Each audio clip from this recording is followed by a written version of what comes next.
Joining us now on the line is Rod Wheeler, a former all-star Washington, D.C. police homicide detective. Man who knows a great deal about law enforcement issues. You see him all the time appearing on Fox News as an expert on law enforcement issues and a contributor over there. Good morning to you, Rod. Good morning, Brian. Good to talk to you. I want to start off by something you're quoted as saying here, and I want to make sure, A, the quote is accurate, and B, I want to get details on what you mean by it. Sure. You say that, in your opinion, that we as a nation are, quote, one bullet away from a national calamity of civil unrest. Exactly. And what do I mean by that, Brian? Here's exactly what I mean. Look at the situation going on now in Ferguson, Missouri, and look at what ignited the riots, the looting over there. That was a bullet, and that was a gun by a police officer, of course, and we don't know all the circumstances, so I clearly don't want to suggest the officer was wrong.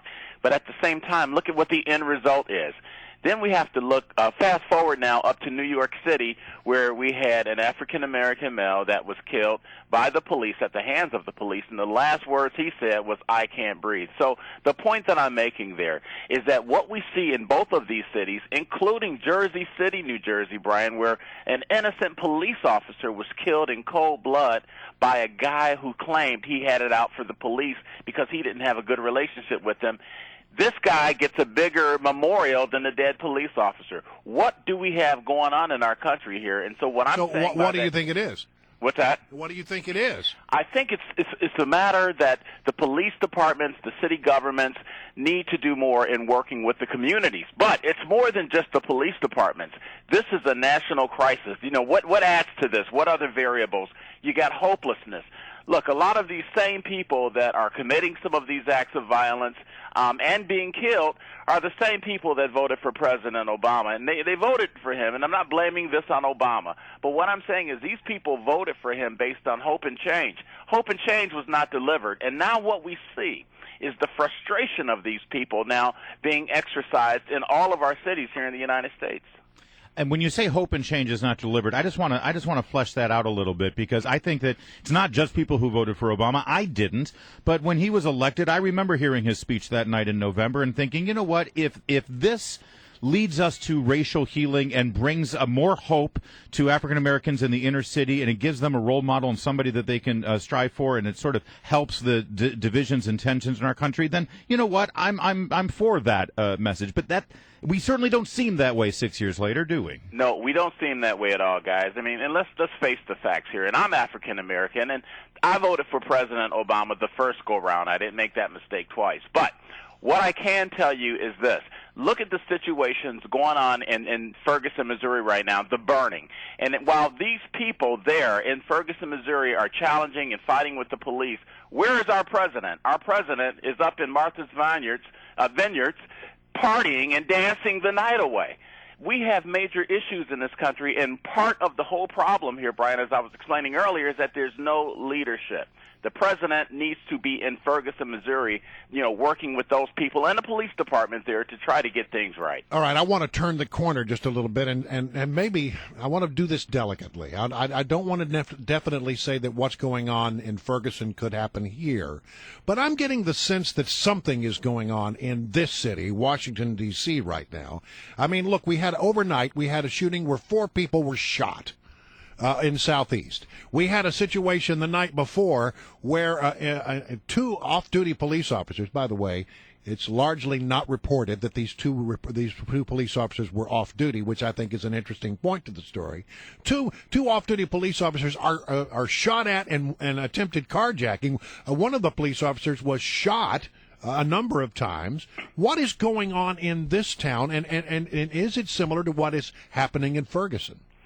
It's similar to one extent, Brian, but it's different to another. I think what's going on here in this town, and by the way, I don't know if you know this, but 18 people, guys, 18 people were shot in this city since last Friday. Jeez. 1 has died.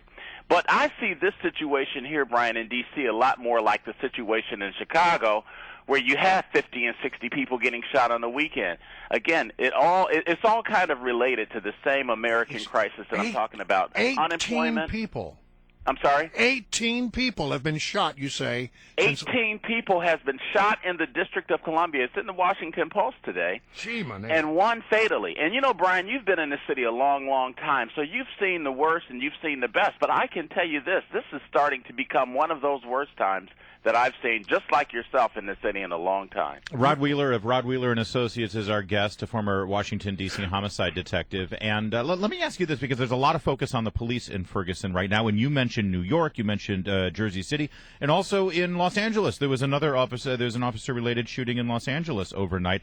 And I wonder, as police are being scrutinized, and I think that there are fair questions to be asked. These are, public servants. They work for us. We're the taxpayer. We're allowed to question their tactics and what's going on. But I wonder if too much has been asked of the police since 9/11. They've been equipped. They've been armed in many ways with military equipment under the idea that they are there to respond to major problems with regard to terrorism. But you're seeing all of that, equipment now being used in the protests in Ferguson, and people are questioning whether that's an appropriate response. Are the police sort of damned if they do and damned if they don't here? I think they are. I really do. Look, the police in this country are expected to do a number of things. We're expected to be the military here on the home ground, on the homeland, and we're expecting to solve everyday problems. And I think the police departments all across the country are under a lot of stress.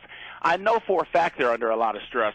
The detective that was shot in D.C. the other day is a friend of mine, actually. We used to work together, and, just from looking at what happened to him and the individuals that did it to him, that shot him, our police officers are being taxed to the limit, and they have to make some decisions sometimes that most of us can take weeks and months to make. They have to make in a split second. So I think we need to be fair and understand that and really look at, what we're expecting our law enforcement agencies to do.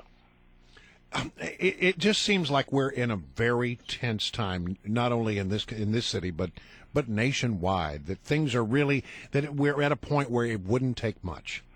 Well, like I said, Brian, there's no leadership, and people are hopeless. There's unemployment. There's underemployment.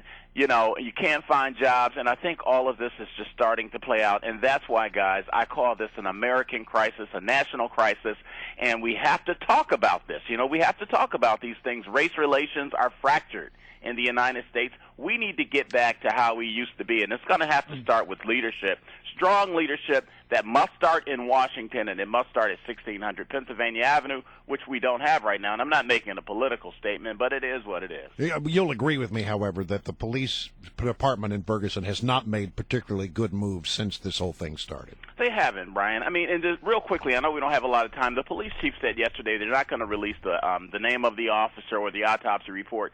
That's not helping in healing the community. And from all the cases you've looked at over the years, Brian, that's one of the first things you do to keep the tension down, let people know who was involved. Yeah, that seems to be in cover-up mode. I think it's definitely fair to say that the healing that you're calling for, Rod Wheeler, and the leadership is not in the guise of Al Sharpton, who has airlifted himself in there on the ground. That's not helping either. That's not helping. And then there's some individuals from the new Black Panther Party. Oh, great. That's going to help, right? Yeah. So, guys, hopefully we can continue to have these discussions. Yes. And respect each other's rights. Thank you so much for joining us, Rod. Thanks. Yeah, always good to have you. Okay, guys.